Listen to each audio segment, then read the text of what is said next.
एक 34 साल की लड़की का उसी के घर में रात को खून हो जाता है। सुबह क्रिमिनल डिपार्टमेंट वाले आकर हजारों तरह के एविडेंस कलेक्ट करके ले जाते हैं। इसके बाद साल पे साल बीतते जाते हैं, लेकिन खूनी कौन है 40 साल तक पता नहीं चलता। लेकिन एक दिन कोका कोला की कैन कुछ ऐसा काम करती है कि 40 साल पुराना केस 40 घंटों में सॉल्व हो जाता है। ये कहानी सुनने के लिए आपको चलना होगा मेरे साथ अमेरिका के एक स्टेट कोलोराडो में, और यकीन मानिए ये केस आपके अंदर के डिटेक्टिव को बहुत सेटिस्फाई करेगा। बात है 1981 की। 34 साल की सिल्विया कॉले काफ़ी एम्बिशियस लड़की थी। वो पेशे से एक आर्किटेक्ट थी। इतिहास पढ़ना, इतिहास के नक्शों को देखना और नई इमारत के नक्शे बनाना ये उसका काम था। इसके साथ साथ उसका वेडिंग केक्स बनाने का भी खुद का बिजनेस भी था। सिल्विया कुल मिलाकर एक इंडिपेंडेंट लड़की थी और फाइनेंशियली स्टेबल होने के बाद उसने अपने पेरेंट्स के घर के पास ही अपना खुद का घर लिया, जहां वो अकेले रहा करती थी। लेकिन वो सुबह की कॉफी हमेशा अपने घर वालों के साथ पिया करती थी। उसी साल 4 अगस्त का दिन था। सुबह के 8 बज रहे थे। रोजाना की तरह सिल्विया के फादर उसके घर पर जाते हैं सुबह की कॉफी के लिए उसको ज्वाइन करने। घर पर पहुंचते ही उन्हें काफी अजीब माहौल दिखता है। घर का दरवाजा खुला हुआ था और घर के पीछे वाला रास्ते का दरवाजा भी खुला हुआ था। जैसे ही उसके फादर उसके घर के अंदर जाते हैं, वो देखते हैं कि सिल्विया लिविंग रूम और बेडरूम के बीच पड़ी है, वह भी खून से लटपट। अब वो भाग कर सिल्विया के पास जाते हैं तो देखते हैं कि सिल्विया की बॉडी से खून निकल रहा है। और गौर करने वाली बात यह है कि सिल्विया की बॉडी पर एक भी कपड़ा नहीं था। उसके दोनों हाथ उसी की शर्ट से बंधे हुए थे और उसके मुंह पर एक टॉवल पड़ा था। वो टॉवल हटाते हैं तो वो देखते हैं कि सिल्विया के सर में गोली लगी है। उसकी चेस्ट पे भी चाकू से काफी बार हमला हुआ है। वो सिल्विया को इस तरह बिना कपड़ों की हालत में देखकर वो उसकी बॉडी टॉवल से ढक देते हैं। तो फिर वो एम्बुलेंस और पुलिस को भी कॉल करने के लिए फोन के पास जाते हैं, क्योंकि ये बात 1981 की है। मोबाइल फोन्स का आविष्कार हुए अभी 10 साल ही हुए थे। ज़्यादातर घरों में लोगों के पास लैंडलाइन फ़ोन ही थे। जब वो फ़ोन के पास पहुंचते हैं तो देखते हैं कि किसी ने लैंडलाइन का तार काटा हुआ था। वो किसी भी तरह पुलिस को इन्फॉर्म कर देते हैं। जब पुलिस सिल्विया के घर में पहुंचती है तो उसके फादर बताते हैं कि सिल्विया की बॉडी बिना कपड़ों की थी और उनकी बॉडी भी टॉवल से उन्होंने ही ढकी थी। पुलिस टॉवल को वापस हटा देती है ताकि वो क्राइम सीन को बिना डिस्टर्ब किए फोटोज कलेक्ट कर सके।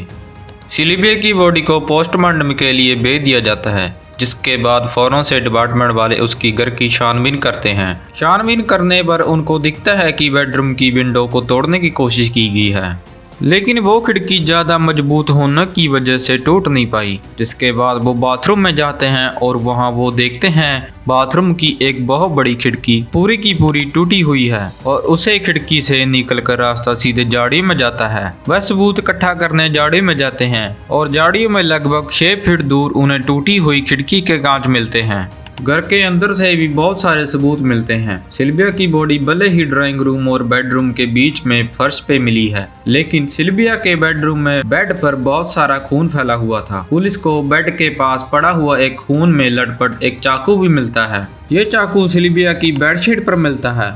सारे सबूत की जांच के साथ साथ पुलिस घर वालों से भी बातचीत शुरू करती है और जब सिल्विया की फैमिली से पूछताछ शुरू होती है तो फैमिली मेंबर्स बताते हैं कि 4 अगस्त के दिन सिल्विया के घर पर कोई नहीं आया था। इसके साथ ही पुलिस को यह भी पता चलता है कि रात के 11 बजे सिल्विया ने अपनी बहन से फ़ोन पर बात की थी। इससे यह साबित होता है कि 11 बजे से पहले सिल्विया का फ़ोन चालू था। लेकिन सिल्विया के मर्डर के बाद फ़ोन के तार कटे हुए मिले थे और जो भी अंदर घुसा होगा वो 11 बजे के बाद ही घुसा होगा। अब सिल्विया की पोस्टमार्टम रिपोर्ट आती है, जिसके अंदर कॉज ऑफ डेथ 2 थे। पहले उसके चेस्ट पर 3 बार किया गया हमला, जिसकी वजह से उसके हार्ट और दोनों लंग्स में काफ़ी गहरी चोट आई थी, और सेकेंडरी कॉज था उसके माथे पर लगी हुई गोली। इसके अलावा सिल्विया की गर्दन पर एक गहरा लाल निशान था। पोस्टमार्टम में ये भी पता चलता है कि सिल्विया ने अपने आप को बचाने की काफ़ी कोशिश की थी। 1981 में ना तो साइंस ने इतनी तरक्की की थी, ना ही डिपार्टमेंट वालों के पास इतनी अच्छी मशीनरी थी जो उन सभी चीज़ों की इतनी बारीकी से जांच कर सके। तो इन्वेस्टिगेशन ज़्यादा लंबी खिंच गई। इस कांड के होने के 2 साल बाद यानी 1983 में साइंस में कुछ डेवलपमेंट्स हुई, जहाँ उन्होंने अल्टरनेटिव लाइट बनाई, जहाँ उनमें DNA बारीकी से देखा जा सकता था और आखिरकार सिल्विया की बॉडी पे, टॉवल पे, शर्ट पे किसी और का DNA आइडेंटिफाई हुआ था। अब प्रॉब्लम वाली बात यह थी कि डीएनए इतनी कम अमाउंट में था कि उनको उन चीजों पे से हटाकर मैचिंग के लिए भेजना पॉसिबल नहीं था। टाइम बीतता गया, लेकिन टाइम के साथ साथ साइंस भी तरक्की करता गया और सन आया 2000। फाइनली सीबीआई उस डीएनए को डेवलप कर पाया। वो निकला एक आदमी का डीएनए। सीबीआई एफबीआई की मदद के लिए डीएनए मैच करने के लिए कंप्यूटर सिस्टम में डालती है, लेकिन वो किसी अपराधी से मैच नहीं होता। जो भी खूनी था शायद उसका ये पहला और आखिरी अपराध था। लेकिन इसके बीच एक और चोर ने अपने ऊपर झूठा इल्जाम ले लिया, लेकिन बाद में इन्वेस्टिगेशन में पता चला कि वो चोर फ्री का खाना और सिगरेट लेने के लिए जेल जाना चाहता था, इसीलिए वो झूठ बोल रहा था। इसके बाद सीबीआई और एफबीआई इस डीएनए को मैच करवाने की कोशिश करता रहा, लेकिन 2010 तक ये डीएनए किसी से भी मैच नहीं हुआ।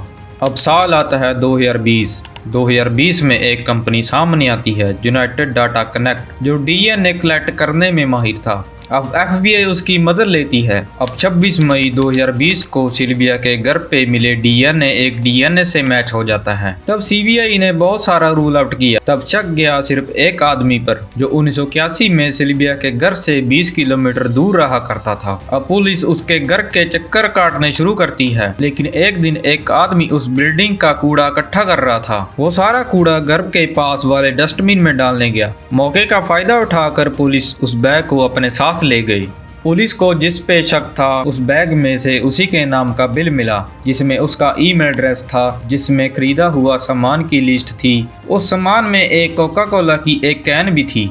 पुलिस उस कैन के फिंगरप्रिंट उस डीएनए से मैच करने के लिए जांच करती है, जो उस आदमी से ही मैच हो जाते हैं। पुलिस फौरन ही उस आदमी को पकड़ लेती है। उस आदमी का नाम था डेविड, जो 12 साल का था। जब उसने सिल्विया का खून किया होगा तब वो 22 साल का होगा। अब कोर्ट में केस चलता है। पुलिस अपने एविडेंस कोर्ट में रखती है और सारे एविडेंस सही निकलते हैं और 2022 को डेविड को उम्र कैद की सजा हुई, क्योंकि सारे सबूत डेविड के खिलाफ थे। उसको सजा तो हुई, लेकिन उसने सिल्विया को क्यों मारा था ये बात का ऑफिशियली अनाउंस नहीं हुआ। आज इंसाफ को देखने के लिए उसके माता पिता जिंदा नहीं रहे। सजा सुनाने के बाद जज ने एक लाइन बोली थी, जिसके साथ भी अपराध हुआ है तो अपनी होप मत हारिए, पुलिस आपकी जरूर मदद करेगी और आपको जरूर इंसाफ मिलेगा।